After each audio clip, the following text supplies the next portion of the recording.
Mars media நேயர்களுக்கும் அன்பர்களுக்கும் இந்த நாள் இனிய நாளாக அமைய எல்லாம் வல்ல இறைவனை பிரார்த்திக்கின்றோம்.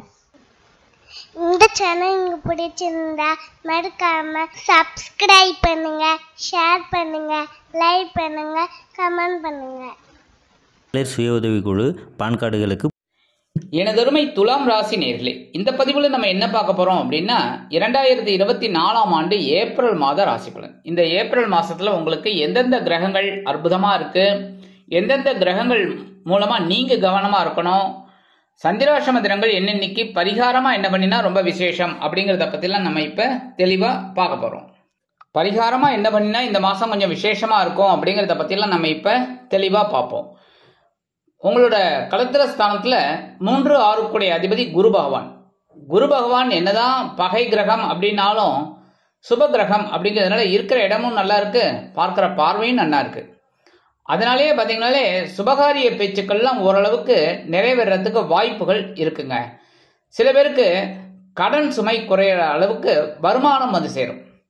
உடல் ஆரோக்கியம் ரொம்ப சிறப்பா இருக்கும், கவலைப்பட வேண்டாம். உடன்பிறப்புகள் ஆதரவாக இருப்பார்கள். அரசியல்வாதிகளுக்கு முன்னேற்றமான ஒரு காலம். கலைத்துறை நண்பர்களுக்கு வாய்ப்புகள் வந்து சேரும். குருவின் பார்வை பலம் 11ஆம் இடத்தில் 5ஆம் பார்வையாக விழுவதால் தொழில் வியாபாரம் லாபகரமாக செல்லும். உத்தியோகத்தில் முன்னேற்றம் அதிகரிக்கும். எடுத்த காரியங்கள் அற்புதமாக நிறைவேறும். 7ஆம் பார்வையாக உங்கள் ஜென்மராசியை பார்ப்பதால் உடல் ஆரோக்கியம் சிறப்பாக இருக்கும். மனதில் ஒருவித டென்ஷன் குறைந்து சந்தோஷம் அதிகரிக்கும். 9ஆம் பார்வையாக 3ஆம் இடத்தை பார்ப்பதால் உடன்பிறப்புகள் அனுகூலமாக இருப்பார்கள். உடன்பிறப்புகளின் திருமண நிகழ்ச்சிகள் அல்லது விருந்து கேளிக்கைகளில் கலந்து கொண்டு உங்களது மதிப்பு உயரப் பெறுவீர்கள். அடுத்தபடியாக விரயராசியில கேது பகவான். விரயராசியில கேது பகவான் 12ஆம் இடத்துல அப்படிங்கும்போது 6ஆம் இடத்துல ராகு பகவான் இருப்பார். கெட்டவன் கெட்டிடில் கிட்டிடும் ராஜயோகம். உங்க காட்டுல மழை பெஞ்சிட்டே இருக்கு, ஆனா நீங்க தான் உபயோகப்படுத்திக்க மாட்டேங்கிறீங்க. என்னன்னா வாய்ப்புகளுக்காக நீங்க உட்கார்ந்துருக்கீங்க.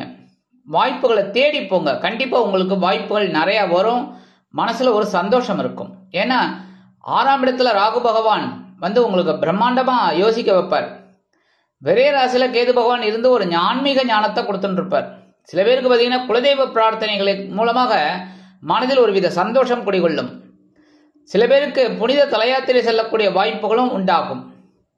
சில நேரங்களில் எதிர்பாராத சில செலவுகள் சட்டென வந்து சேரும். பஞ்சமஸ்தானத்தில் 4, 5 கூடிய அதிபதி சனீஸ்வர பகவான். அதே சமயம் தனவாக்கு குடும்பஸ்தானாதிபதியும் களத்திராதிபதியுமான செவ்வாய். 5ஆம் இடத்துல 2 பேரும் இருக்கிறது ரொம்ப விசேஷம்.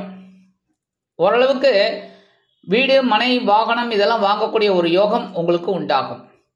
குழந்தைகளின் மூலம் சில மன கிளேசங்கள் இருந்தாலும் மன சந்தோஷமும் அவ்வப்பொழுது எட்டி பார்க்கும். உற்றார் உறவினர்களின் மூலம் சில நன்மைகளை நீங்கள் எதிர்பார்க்கலாம். எதிர்பாராத வெளியூர் அல்லது வெளிநாட்டு பயணங்களின் மூலம் சில நன்மைகளை கண்டிப்பாக எதிர்பார்க்கலாம்.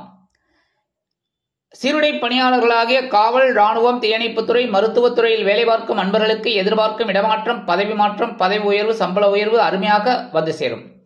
22/4/2023 முதல் இந்த செவ்வாய் பகவான் எங்க வரப்போறான்னு பார்த்தீங்கன்னா பகைருண ரோகஸ்தானமாகிய 6ஆம் இடத்துக்கு வந்துடுறார்.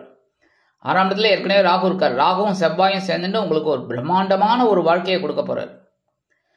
எல்லா வாழ்க்கையிலையும் எல்லாருக்கும் பிரச்சனைகள் இருக்கும், ஆனா சில பேருக்கு பார்த்தீங்கன்னா பிரச்சனையே வாழ்க்கையா இருக்கும். அதனால கவனமா இருந்து எல்லா வாய்ப்புகளையும் நீங்க உபயோகப்படுத்திக்கணும். சில பேருக்கு பார்த்தீங்கன்னா உத்தியோகத்தில் ஒரு உயர்வுகள் காத்திருக்கு. புதிதாக வேலை தேடும் குழந்தைகளுக்கு வேலை வாய்ப்பு அருமையாக வந்து சேரும். அடுத்தபடியா பகை ருண ரோகஸ்தானத்துல ராகு பகவான். பாக்யாதிபதியும் விரையாதிபதியுமான புத பகவான். லாபாதிபதி சூரிய பகவான். ராசிநாதனும் அஷ்டமாதிபதியுமான சுக்கிர பகவான். இந்த 4 பேரும் பகைருண ரோகஸ்தானத்துல 6ஆம் இடத்துல உட்கார்ந்துகிட்டு இருக்காங்க. ஜம்முன்னு ராகு இருக்கிறது ரொம்ப விசேஷம். தைரியம் உங்களுக்கு அதிகமாக இருக்கும். எல்லா யோசனையும் உங்களுக்கு அற்புதமா வரும். 9ஆம் இடத்து அதிபதியும் 12ஆம் இடத்து அதிபதியுமான புத பகவான் இருக்கிறதுனால சில செலவுகள் தந்தையின் மூலம் வந்து சேரும். பூர்வீக சொத்துக்கள் உங்க கைக்கு வரத்துக்கு வாய்ப்புகள் இருக்கு. உத்தியோகத்தில் முன்னேற்றம் அதிகரிக்கும். கல்வி பயிலும் மாணவ மாணவிகளுக்கு கல்வியில் அற்புதமான ஒரு சூழ்நிலை நிலவும். லாபாதிபதி சூரிய பகவான் இருக்கிறது ரொம்ப விசேஷம். தைரியம் அதிகமா இருக்கும். உத்தியோகத்தில் இருக்கிறவாளுக்கெல்லாம் இப்படித்தான் ஸ்கெட்ச் போட்டு நடத்தணும் அப்படின்னு உங்களுக்கு தெரியும். அதை அப்படியே செய்வீங்க. ஒரு உயர்வுகள் உங்களுக்கு காத்திருக்கு. தொழில் வியாபாரம் பார்த்தீங்கன்னா அற்புதமாக இருக்கும். ஏன்னா பரபரப்பாக நீங்கள் வேலை செய்யக்கூடியதுனால தொழில் வியாபாரம் நல்லபடியாக இருக்கும். சக கூட்டாளிகள் உங்களுக்கு அனுகூலமாக இருப்பார்கள். வியாபாரிகளின் மூலமாக இருந்து வந்த தொல்லைகள், அதாவது சக வியாபாரிகள் அவங்க மூலமாக இருந்து வந்த தொல்லைகள்லாம் அகலும். அடுத்தபடியாக உங்கள் ராசிநாதன் அஷ்டமாதிபதியான சுக்கிர பகவான் 6ஆம் இடத்துல வந்தாலும் வேலை பளு அதிகமாக இருக்கும். எடுக்கிற காரியங்கள் ஓரளவுக்கு திருப்திகரமாக அமையும் என்றாலும் அதிகப்படியான வேலை இருப்பதால் மனதில் ஒருவித சலிப்பு தோன்றலாம்.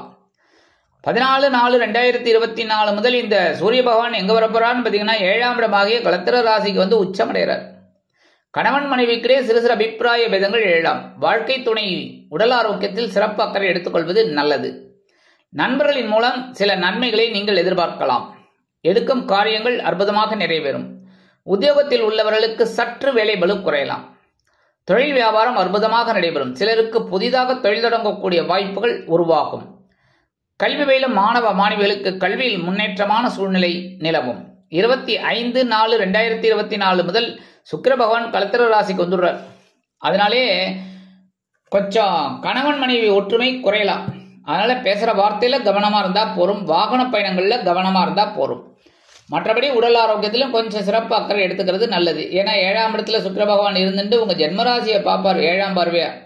ஓரளவுக்கு அனுகூலம் இருக்கு அப்படின்னாலும் சில நேரங்களில் சில பிரச்சனைகள் எழலாம் என்பதால் குடும்ப ஒற்றுமை கருதி அனுசரித்து நடந்து கொள்வது நல்லது. இந்த மாதம் சந்திராஷ்டம தினங்கள் 11/4/2024, 12/4/2024, 13/4/2024 மாலை வரைக்கும் இருக்கு. அதனால இந்த நாட்கள்ல நீங்க கவனமா இருந்தா ரொம்ப விசேஷம். பரிகாரமா எம்பெருமான் விநாயக பெருமானுக்கு அருகம்புல் மாலை சாற்றி நெய் தீபமேற்றி வழிபாடு பண்ணிட்டு வாங்கோ. கண்டிப்பாக இந்த சந்திராசிரம தினங்களினால் வரக்கூடிய சங்கடங்கள் சிரமங்கள் சற்று குறையும். பரிகாரமா என்ன பண்ணினா ரொம்ப விசேஷம். எம்பெருமான் முருகப்பெருமான வழிபாடு பண்றது ரொம்ப விசேஷம். இந்த செவ்வாய் பகவான் உங்களுக்கு 5ஆம் இடத்துல இருக்கிறதுனால ஓரளவுக்கு சின்ன சின்ன குழப்பங்கள்லாம் இருக்கு. எப்படி மீட் அவுட் பண்ண போறோமோங்கிற மாதிரி ஒரு சில குழப்பங்கள்லாம் இருக்கு. அந்த குழப்பமெல்லாம் தீரும்.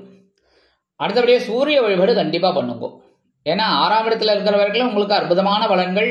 14ஆம் தேதி ஏப்ரல்ல இருந்து அவர் வந்து 7ஆம் இடமாகிய களத்திர ராசிக்கு வர்றதுனால உங்க உடல் ஆரோக்கியம் சிறப்பா இருக்கும். சூரிய வழிபாடு டெய்லி பண்ணிட்டு வாங்க. அது ரொம்ப விசேஷமான பலன்களை உங்களுக்கு கொடுக்கும். அடுத்தபடியா மகாலட்சுமி தாயாரை வழிபாடு பண்ண உங்களோட செல்வ நிலை கண்டிப்பாக உயரும்.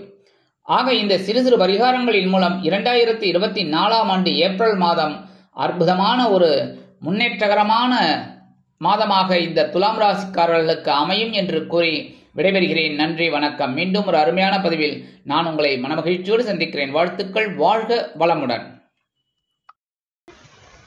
இந்த சேனல் உங்களுக்கு பிடிச்சிருந்தா மறக்காம சப்ஸ்கிரைப் பண்ணுங்க, லைக் பண்ணுங்க, ஷேர் பண்ணுங்க.